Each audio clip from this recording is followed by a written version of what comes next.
घरा जाए के बेरिया, जाए के बेरिया, घरवा जाए के बेरिया, जाए के बेरिया, घरवा जाए के बेरिया। आचारा पसारी दया मागी हो, घरवा जाए के बेरिया।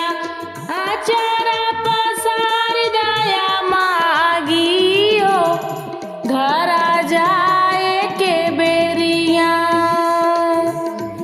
ससुर जी के मागिला रोज रोज गरिया, ससुर जी के मागिला रोज रोज गरिया। सासू के सोलह हो सिंगारवा हो, घरवा जाए के बेरिया। सासू के सोलह हो सिंगारवा हो, घरा जाए के बेरिया। आचारा पसारी दया मागी हो, घरा जाए के बेरिया।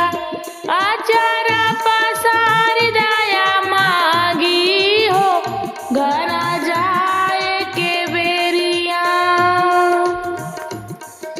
देवर जी के मागिला रोज रोज गरिया, देवर जी के मागिला रोज रोज गरिया। देवरानी के सोलह हो सिंगारवा हो, घरवा जाए के बेरिया। देवरानी के सोलह हो सिंगारवा हो, घरवा जाए के बेरिया।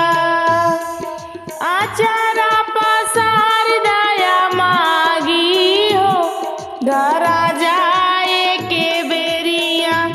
आचारा पसारी दया मागी हो, घरा जाए के बेरिया। जेठ जी के मागिला सुख संपतिया, जेठ जी के मागिला सुख संपतिया।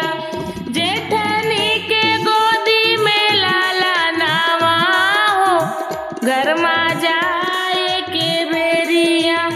जेठनी के गोदी में लाला नावा हो, घरवा जाए के बेरिया।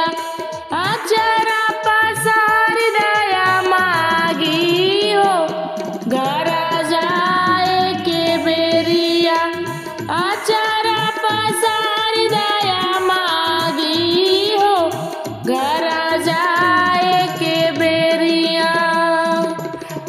सजना के मांगिला सरकारी नौकरिया, सजना के मांगिला सरकारी नौकरिया। अपने के अमर सुहागवा हो, घरवा जाए के बेरिया। अपना के अमर सुहागवा हो, घरवा जाए के बेरिया। आचारा पसारी दया मागी हो, घरा जाए के बेरिया।